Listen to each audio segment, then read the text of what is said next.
Honestly, after Dylan's take yesterday, I wouldn't be surprised if he just My takes are never wrong. I've never missed. really name a take that's hit. Name a take that's hit. Name like an impressive take you've had. Tua airballed. How is that an airball? He's a Oh my top 10 God. quarterback in the league. There's no It's just, debate about it's that. just, And in my it's opinion, just. he's higher than your guys's, but I feel like it's not that hard to Sir, say. do you think Tua is a top 10 quarterback in the National Football League? I absolutely do not.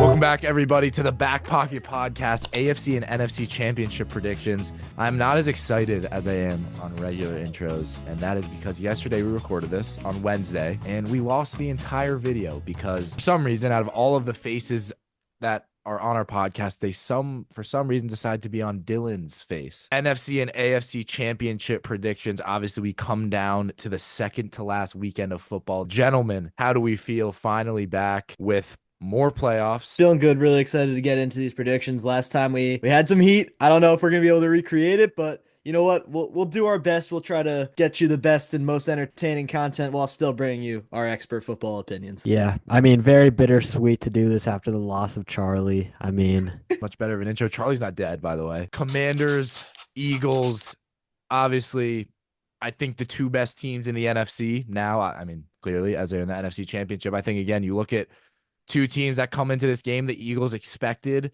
the Commanders very much not so. Obviously, they play an incredible Lions team, a team I thought was going to win the Super Bowl, a take that I stated several times throughout predictions after a Lions dominant performance, which occurred more times than I can count throughout the regular season.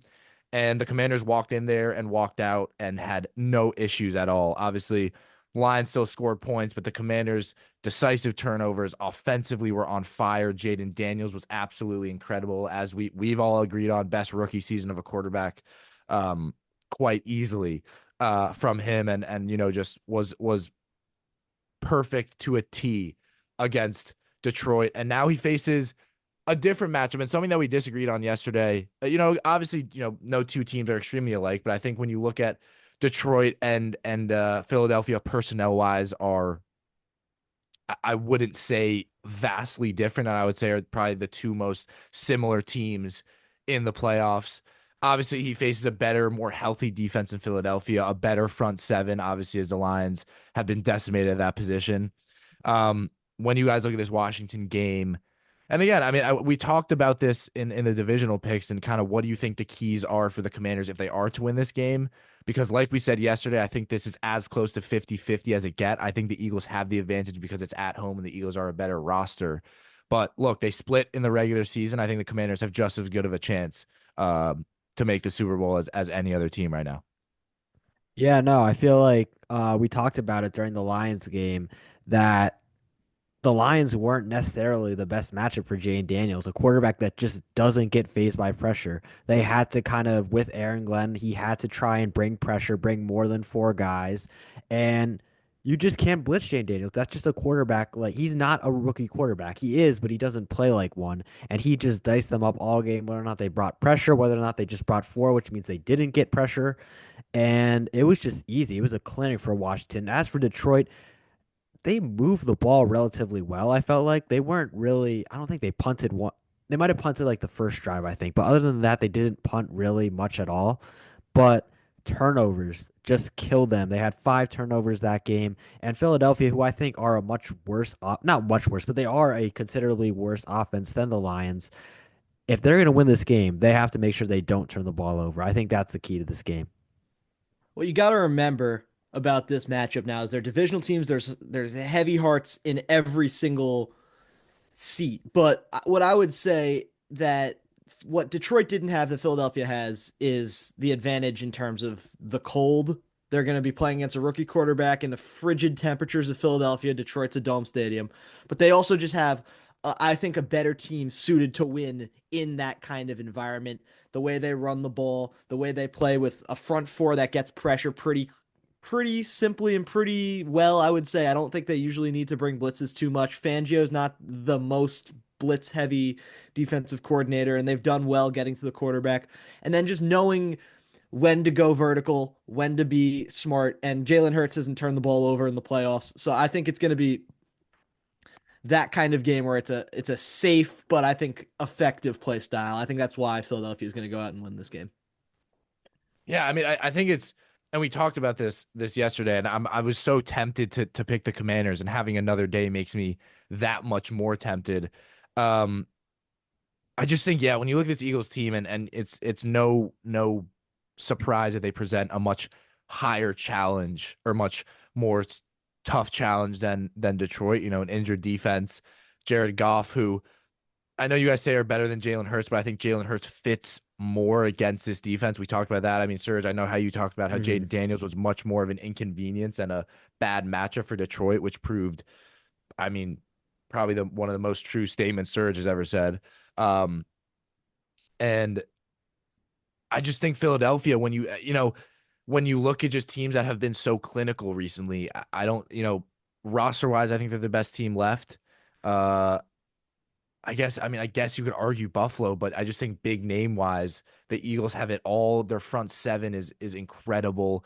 Their secondary, they get Quinyon Mitchell back.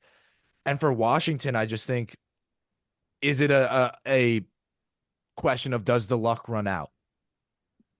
Mhm. And I know when you kind of talk about it, it's like, oh, well, is it luck? Which I think is a reach. I think they've played fantastic, but obviously Washington were expected to be a lottery pick. We have all agreed on that. So in some aspect, yes, like they have, you know, they've gotten the better side of the ball or the flip of the coin. Um, so for me, I think that's more what it is in this game. I think Philadelphia will not turn the ball over, and I don't think the Commanders can go toe to toe with this Philadelphia offense yet. And I might be wrong. I might be. They found a new wide receiver too in Diami Brown, who's been fantastic. Zach Ertz has shown up in big moments, being a target in the red zone. I like the 1-2 punch of Brian Robinson, Austin Eckler, but you look at Saquon, who just at any moment, if he gets a gap, is gone. Um, AJ Brown, Devontae Smith, who AJ hasn't had a big game yet. I wouldn't be surprised if this was that one. As good as this Washington secondary has performed, they're not the Eagles one. Um, Mhm. so for you guys, is it as much of a Washington get, the luck runs out and it's close, or is it just Philadelphia will just dominate and will be just the better team? I I wouldn't don't say know. necessarily that it would be their luck running out. More so, I just feel like as good as they've played and as great as this Washington offense has been all season, like this playoffs is an outlier. This is who this offense has been. But the amount of matchups that scare me against Philadelphia are just too much for me to ignore. I think that interior offensive line, they just lost their best guard in Sam Cosmi for the rest of the season. And now you're going against Jalen Carter and Milton Williams, maybe the best interior duo in the NFL. I feel like that's a bad matchup. I feel like it makes them a lot more one-dimensional than they've been in those last few games against the Bucks, against the Lions, where they were able to run the ball and take kind of some of the burden off of Jane Daniels. I don't think they're going to be able to do that against Philly. I think they're going to have to rely on his arm, which it's taken them pretty far so far, but I don't know about that. I also am scared about Quinyon Mitchell, who it looks like he will be healthy. We saw him completely shut down Terry McLaurin in the first matchup. And I mean, like you said, De'Ami Brown, he has shown up in the playoffs, and they have guys like Olamide Zaccheaus and Jamison Crowder and Zach Ertz, obviously at the tight end position, Shout who out to have stepped Crowder. up. No, shout out to Jamison Crowder, who I legitimately thought was retired until he caught that game-winning touchdown against Philadelphia. But it's just not favorable against the secondary at all. And I feel like Jaden, it's really what's more important, the better quarterback or the better roster. But I just feel like Philly's roster is just too much better. And I feel like also home field, cold weather game suits the run game, which Philadelphia do better than any other team in the NFL right now, at least any team remaining in the playoffs. So I'm going to take the Eagles in this one.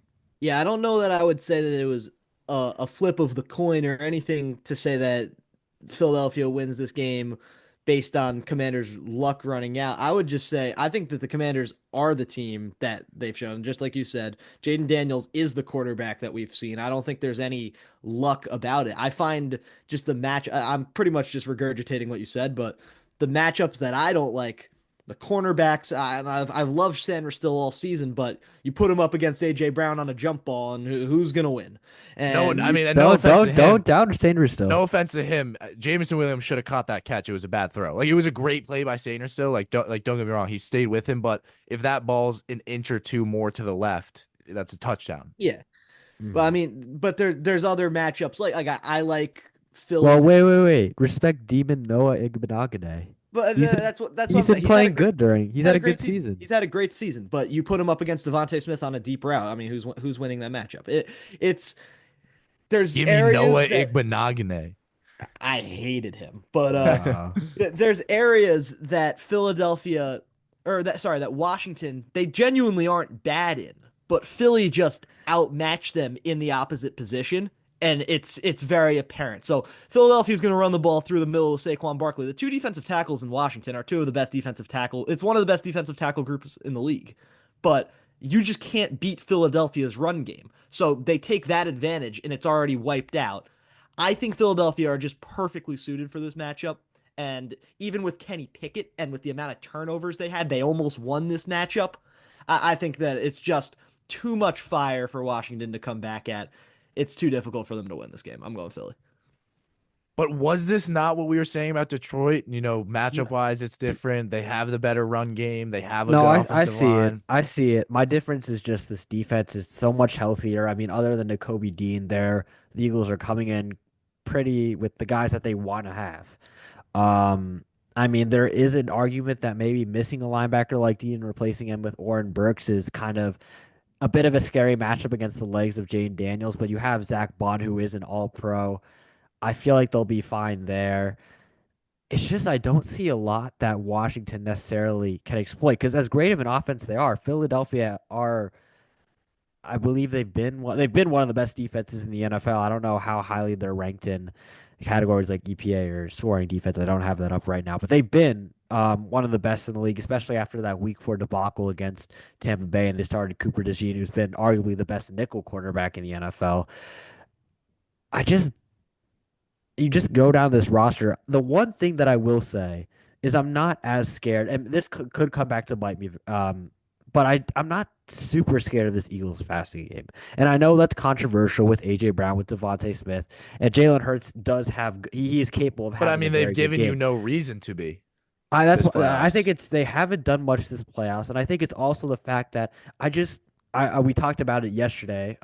But we're just not big fans of this coaching staff. I think I speak for all of us when we say that with Sirianni, with Kellen Moore. I have They, gained a little bit more respect for Sirianni just because if it was him in the position to like if they lose this week to rookie quarterback Jaden Daniels, it's going to be fire and hell. right, But right. you know, you go see the Lions lose and Dan Campbell, that's what I've seen No, Eagles I fans say agree. is if that divisional game was Philadelphia and the Commanders go and win, Sirianni is going to be And you marched know out of what? that front To a certain office. extent, I see that because I think he is actually like a good CEO, like a leader of the organization.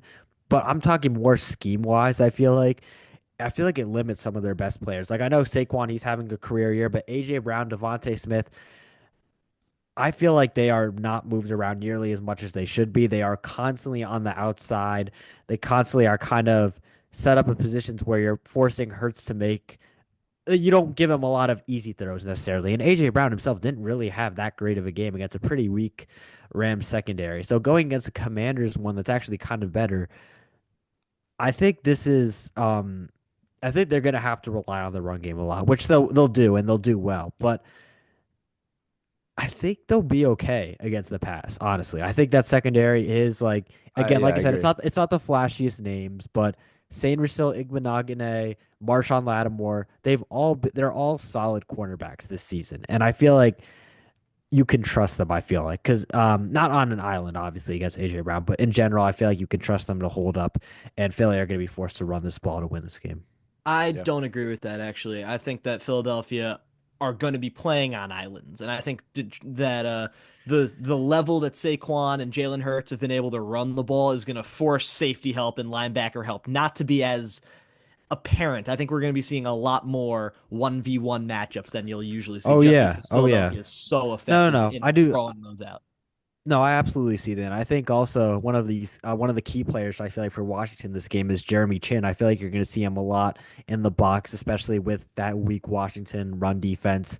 Bobby Wagner has actually been very good in that aspect, but other than that, you don't have a lot of guys that you really trust against the run. I mean, Dante Fowler, more of a not really much of a run set edge setting pass rusher. Dorrance Armstrong, I could say the same. Deron Payne, Jonathan Allen, they're not really guys that specialize against the run. Frankie Louvu has been phenomenal this year, but he's also another guy that he's better in patrolling the middle of the field against the pass. This is a game where Jeremy Chin, I feel like he's gonna have to make his money in terms of running Getting in the run box. defending. Exactly, Mm. exactly. And Yeah. if he can't do that, then Philadelphia are just gonna absolutely run riot. Because we saw Saquon, like even if he's getting bottled up for 99% of the game, if you're not keying in on him, he could just break 180 and any play of the game, Mm. 80 yards, 70 yards, whatever, whatever. I think that is the scariest thing against this kind of run defense. That even if you're devoting all the resources to it and one play you decide, okay, we're going to focus on the pass, that's where they get you. And I think we're going to see one of those I plays on think, Sunday. yeah.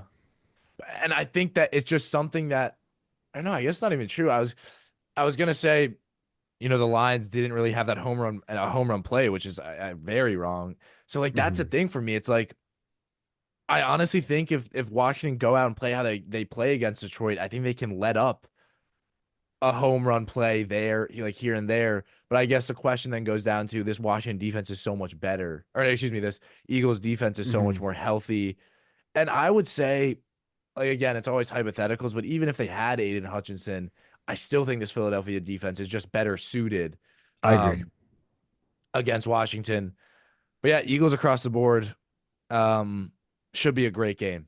And I'm a Giants fan, so obviously I don't really want either of them, but I would love to see the Commanders make it to the Super Bowl. Like we really haven't seen an underdog story like that in a very long time. That would be Mhm. quite the Probably story. the Bengals a few years ago was the closest to it, I feel Yeah, like. yeah, yeah. Actually, it Mhm. was. Yeah. But I mean, still, Burrow wasn't a rookie then, so it was just like Yep, and they had Chase and T. Chase. Higgins and Yeah. Uzama and Joe Mixon. Like they were compared to I'm this sorry, did you Commanders team. say This would be. Uzama? I'm sorry. Okay, no, Yeah. no. Respect that. Okay, respect 2021 CJ Uzama. He was actually good. That's Yeah, how we but made that like. can't be the fourth player you mention. No, it was actually the third player I mentioned, but I No, you said realized Burrow, Chase, Higgins, then him. that's the fourth player.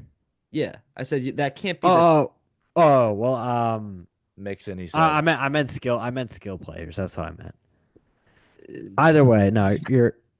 Okay, okay, Trey, okay, okay. Trey Hendrickson, I just wanted to add Sam names to that Hubbard, position group. Jermaine Sam Pratt, Hubbard. I Who was was the other talking more. I linebacker? was talking more Wilson. offense. Wilson. Yeah, I was talking offense. Logan Wilson, he was good. Um, They had that. They Chidobe had both of their Awuzie. Shidobe safeties, and they Awuzie, had their safeties. They had Eli Jesse Apple, Eli Bates, Apple, they had Bates, and they had the guy Von from the Bell. Saints, Von Bell. Yeah. Mike Hilton. Good team. Good team. DJ Yeah. Reader. DJ. Oh, how do we forget him? That was a stacked team, actually. What the Yeah, hell? Malik Davis was he was on their that other, team? other interior offensive lineman. I thought they had Jackson Ogunjobi. Carmen.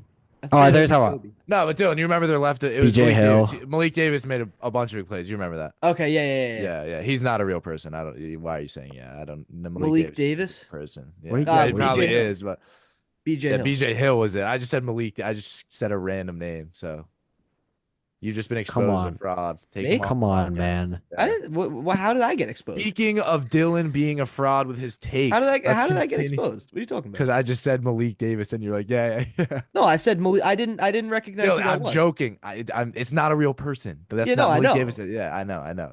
I would say the same thing. I'm joking.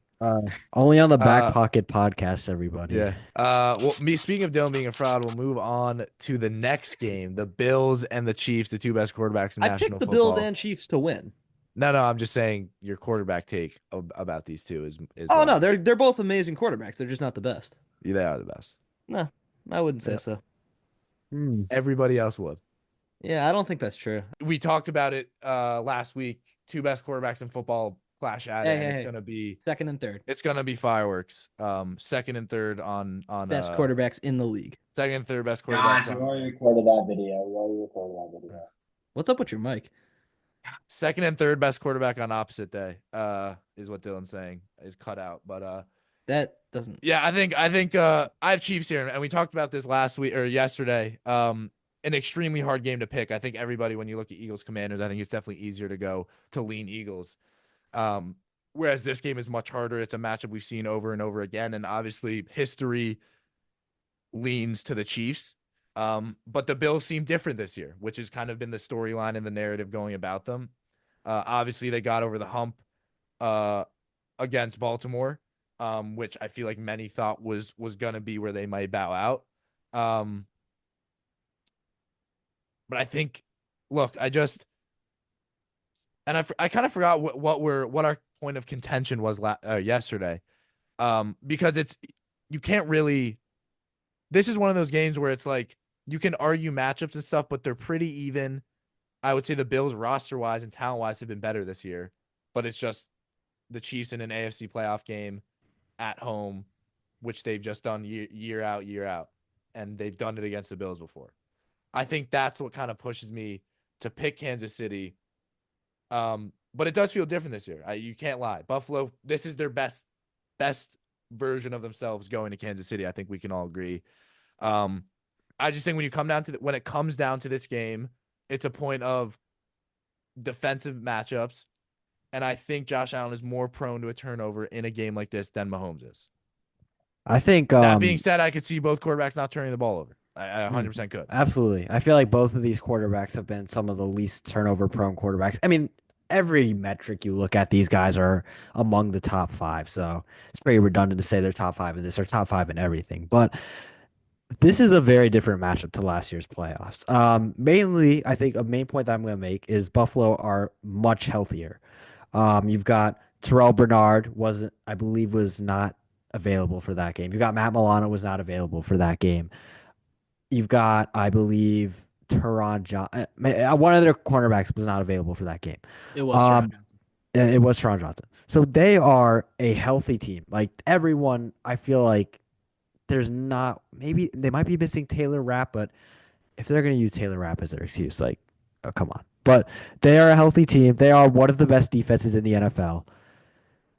The difference for me in this game is the run game. I believe that James Cook, Ray Davis, Ty Johnson, Josh Allen all provide a significantly upgraded rushing attack than Patrick Mahomes. And you've seen the trend this year. Passing numbers are down because teams need to run the ball now against kind of lighter boxes, against more too high shells than they have more than ever before. I don't think Isaiah Pacheco and Kareem Hunt are necessarily 100%. Pacheco, I think Kareem Hunt has regressed, but I think Pacheco isn't 100%.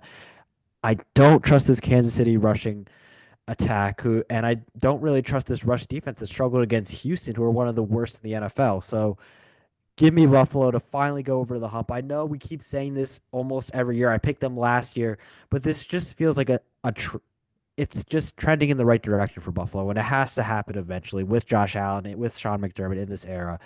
If not now, it's kind of the same thing. If not now, then when? Even in Kansas City, it has to be now. I think give me Buffalo.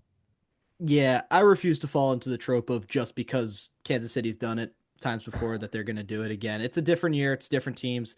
I think that Buffalo are really just the best team in the league. They have a top 3 quarterback in the league. They have the best. Oh, wait. What am I talking about? I have Buffalo. Yeah. What did I? You haven't said anything yet. You haven't given your prediction. Did I not? No, I thought No, I you had. No, he did. I said Chiefs. I don't know why I said that. I thought Charlie was the only one that said. Yeah, no, because I don't know why I said that. I have the Bills. Sorry. All right. Well, quick update. That's Charlie's gonna be mad if he sees. I should be like, nah, he has. Sorry. No, I have Buffalo winning. I think they have the best supporting cast in the league outside of Josh Allen, and also have Josh Allen. So it's just really. Well, Philly.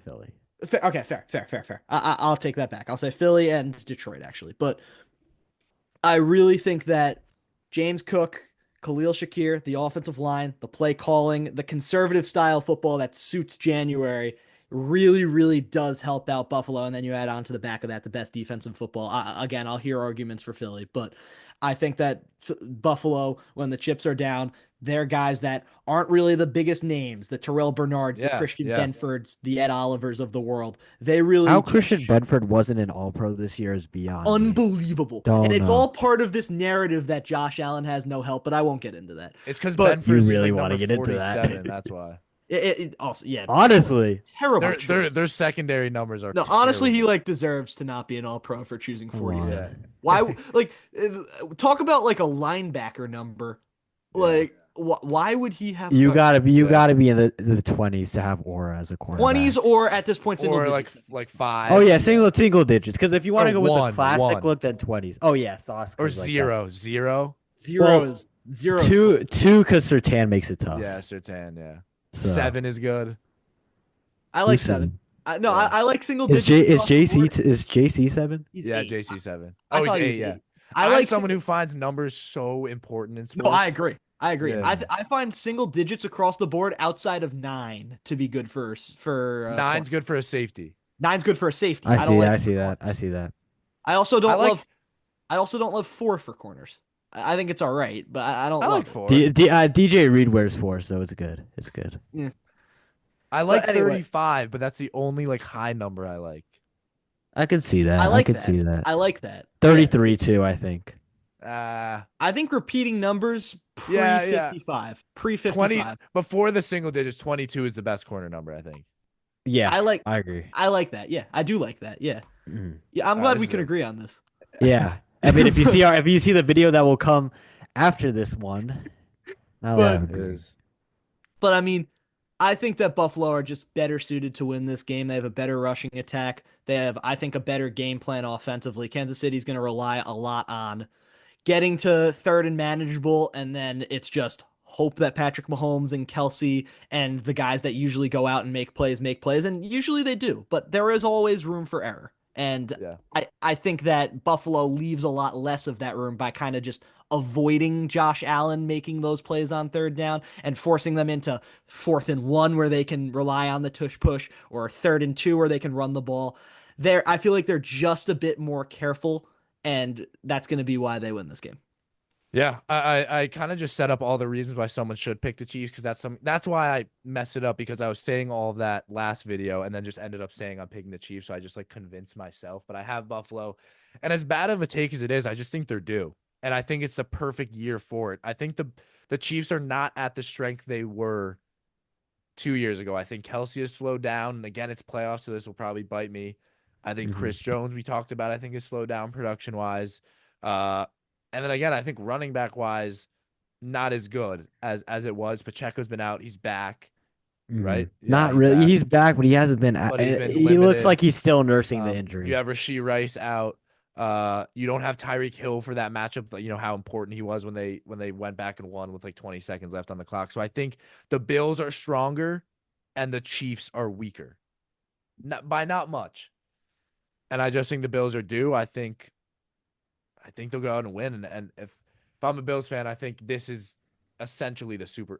Obviously, it's not, but I mean, I could hear that though. I you, feel you, like you know what I mean? Like, not that it's Yeah. a Super Bowl, obviously, because that's a huge game, but like this is It's- just something that's been looming over you so much. No, I think that's It's Right. always you can This never is- beat the Chiefs. It's always been you can never win a Super Bowl. It's always been, boy, I love losing Super Bowls. Like that's always hung over your head. Again, you still have to go out and win the Super Bowl, but this feels like they win this game. You got to feel like you're right there if you're Buffalo. And again, obviously I know you are, but figuratively you got to feel so close to being a Super Bowl champion, which obviously, you know, it sounds terrible because obviously you are, and they have been in the playoffs or the Super Bowl with Josh Allen. But obviously I also just don't want to see the Chiefs in another Super Bowl. And again, I know as an analyst, that's not what I'm supposed to say. Actually, I know it's his arm. I can say whatever I want. Yeah, no, this is a podcast. We're yeah. not like we can say what we want. Yeah, we kind of like hold ourselves to, like the analyst standard sometimes. Yeah. Why? Honestly, we're more entertaining when we're kind of just yeah, like no, just being yeah. haters. We say like mildly like things we probably shouldn't say sometimes.